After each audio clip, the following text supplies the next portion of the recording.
तो hello guys, कैसे हैं आप सभी लोग। रिवेन सीक्रेट के एक और नए एपिसोड के साथ हाजिर हूँ। तो जैसा कि आप लोग जानते ही है, मांगा पिक यूट्यूब चैनल इस मांगा को एक्सप्लेन कर रहा है। इसीलिए मैं थोड़ा आगे से जब मिंग लान को बचाने के लिए जाता है वहाँ से एक्सप्लेन करना चाहता हूँ। अगर आप लोगों का सपोर्ट बना रहा तो मैं इस सीरीज़ का पूरा एक्सप्लेन कर दूँगा। तो मैं सीधा मिंग और लान के एपिसोड में जाना चाहता था, लेकिन मिंग कैसे ये सारे पावर को अचीव किया ये सब आप लोग नहीं समझ पाएंगे। इसीलिए मैं एक चैप्टर पहले से एक्सप्लेन कर रहा हूँ। इस चैप्टर के स्टार्ट होता है उसी बड़े दुनिया में जहाँ पर लन को रखा गया था। तो मिंग डेविल लेक के पास आता है और उसमें जंप कर देता है और उस लेक के अंदर बहुत बड़ा टॉर्नेडो जैसा कुछ होता है। तो मिंग उस टॉर्नेडो के पास जाता है और उसे टच करने लगता है, और जब मिंग उसे टच करता है तो टेलीपोर्ट होकर एक गुफा में आकर गिरता है। तो मिंग को भी कुछ समझ में नहीं आता और धड़ाम करके ज़मीन में आकर गिरता है। वो असल में एक केव होता है। तो उसके सामने एक मूर्ति को देख के मिंग बहुत ज़्यादा शॉक्ड हो जाती है, क्योंकि वो मूर्ति बहुत ज़्यादा पावरफुल एनर्जी रिलीज़ कर रहा था, जैसा कि ये मूर्ति जिंदा हो। और उस मूर्ति की नाक से बहुत ज़्यादा स्पिरिचुअल एनर्जी रिलीज़ हो रहा है। इतना सारा स्पिरिचुअल एनर्जी रिलीज होने की वजह से मानो वो केव एक अलग से डायमेंशन में चला गया हो, क्योंकि वो केव बाहर से तो सिंपल रखता है एक टॉर्नेडो की जैसा, लेकिन अंदर से उसमें बहुत ज़्यादा ट्रेजर भरी पड़ी हुई है। और भी हमें दिखाया जाता है उस मूर्ति को बहुत ज़्यादा चेनों की मदद से बांध रखा होता है। तभी वो ट्रेजर हंटिंग माउस मिंग के कंधों में आकर चिप चिप करके बोलता है कुछ और दौड़कर चला जाता है उस मूर्ति के पास। तो ट्रेजर हंटिंग माउस उस मूर्ति के आंख में जाकर बोलता है चिरिप चिरिप, और मिंग को इशारा करते हुए बोलता है ये ब्लड बहुत ज्यादा कीमती है। तो मिंग भी उसके बात समझ जाता है और उस मूर्ति के बालों की मदद से ही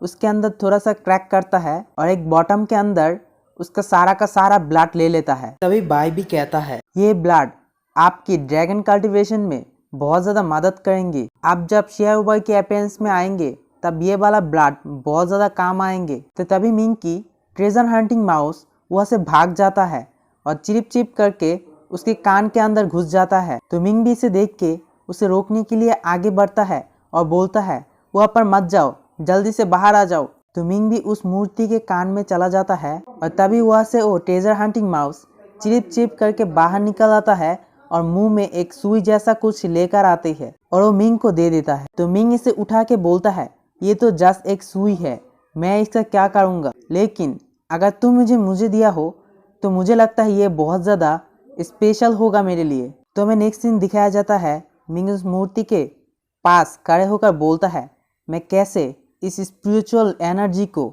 मैं कंज्यूम कर सकता हूँ। तभी बाई बोलता है मास्टर, आप आपकी फॉर्मेशन स्किल की मदद से इस स्पिरिचुअल एनर्जी को एक स्टोन के अंदर कवर अप कर सकते हैं, यानी कि इस स्पिरिचुअल एनर्जी को एक स्टोन बना सकती है। तभी मिंग कहता है हाँ, ये प्लान बिल्कुल सही होगा, मैं तो इसके बारे में भूल ही गया था। और अपने स्पेस रिंग के अंदर से बहुत सारा मटेरियल निकलने लगता है। तभी 5 घंटे बाद का सीन दिखाया जाता है।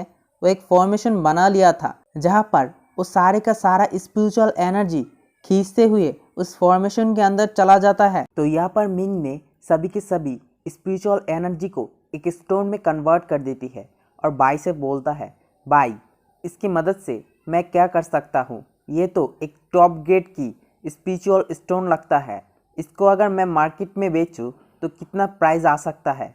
तो बाई मिंग को बोलता है तुम अपने मैरिज टैली से क्यों नहीं पूछ लेते। तो मिंग भी कहता है गुड आइडिया, मैं इसे ट्राई करता हूँ, और अपनी स्पिरिचुअल रिंग को एक्टिवेट करके स्पिरिचुअल स्टोन के सामने आकर बोलता है क्या मैं इस स्टोन को आपके पास सेल कर सकता हूँ, और अगर मैं इसको यहाँ पर सेल भी करता हूँ तो आप कितने वेलकारी कॉइन देंगे मुझे। तो स्पिरिचुअल स्टोन कहता है मैं तुम्हें इसके बदले में मिलियन ऑफ वेलकारी कॉइन दे सकता हूँ। तो ये बात सुन के मिंग भी थोड़ा सा मुस्कुरा देता है और बोलता है मैं इसके बारे में अब कुछ फिक्र करने की कोई ज़रूरत नहीं, क्योंकि ये वाला फॉर्मेशन अपने आप ही ये वाला स्टोन गैदर करते रहेंगे। इसीलिए मिंग वहाँ पर ही बैठ जाता है और कल्टीवेट करने लगता है। तभी वो अपनी इसीलिए मिंग वहाँ पर ही बैठ जाता है और कल्टीवेट करने लगता है। और अपनी चुराए हुए गॉड लेवल कॉन्सेंट को बाहर निकाल लेता है। और जब भी उसको खोलता है तो उसके अंदर एक पिल होता है जो कि गॉड लेवल जीनस के जैसा दिख रहा होता है, जिसको देख के मिंग भी बहुत ज़्यादा शॉक्ड हो जाता है और उसे पकड़ने लगता है। तो मिंग जब उस पिल को पकड़ता है तो उसका ब्लो इतना ज़्यादा होता है कि मिंग तो उसे कंट्रोल ही नहीं कर सकता। इसके लिए मिंग के आसपास बहुत ज़्यादा फ्लेम हो जाती है और मिंग पावर अप करने लगता है। तभी हमें दिखाया जाता है मिंग के बॉडी के आसपास फ्लेम ही फ्लेम हो जाती है और मिंग एक बहुत बड़ा डीमन बीस्ट में कन्वर्ट हो जाती है जो कि फायर अप गॉड होती है। तो इस फायर अप गॉड की स्ट्रेंथ देख के मिंग कहता है, मुझे अब लगता है मैं किसी गॉड लेवल कॉन्सर्न के अंदर से गया हूँ और मैं अब किसी गॉड को भी हरा सकता हूँ, लेकिन सिर्फ एक या फिर दो वेलकरी को हरा सकता हूँ। इससे ज़्यादा मैं अगर मैं इस पावर को ज़्यादा देर यूज़ किया तो मेरे बॉडी को भी थोड़ा बहुत नुकसान पहुँच सकता है, क्योंकि मैं सिर्फ एक मार्शल आर्ट की सेकेंड स्टेज पे हूँ। और इस गॉड लेवल कंसर्न की पावर को चेक करने के लिए उस केव के अंदर ही एक मुक्का मारता है, जिसकी मदद से बहुत सारा फायर का बना हुआ एक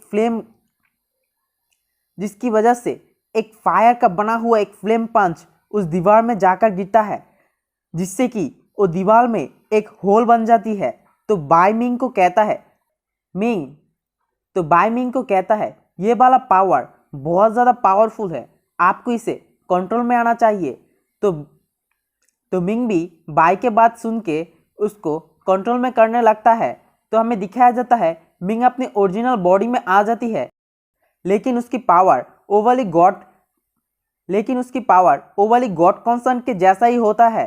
तो मिंग इसे देख के बोलता है, मैं फाइनली ये गॉड पावर को अचीव कर लिया और इसे टेरिफाइंग कर लिया।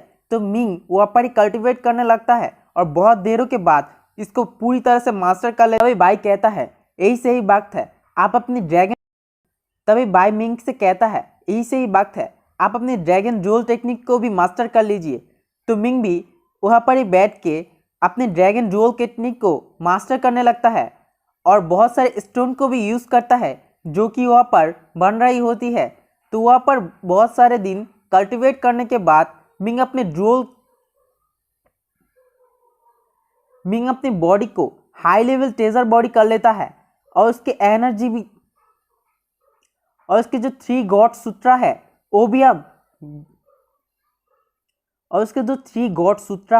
वो भी अब फाइनली 3rd स्टेप पे पहुंच गया होता है, जिसकी वजह से मिंग की भी स्ट्रेंथ अब डबल हो चुका है। और मिंग वहाँ पर अपने ड्रैगन एलिफेंट की थोड़ा सा बूंद लेता है और वहाँ पर ही कल्टिवेट करने लगता है अपने ड्रैगन डुअल टेक्निक को। तो थोड़ी देर कल्टिवेट करने के बाद वो भी अपनी 9 स्टेप पे पहुँच जाता है,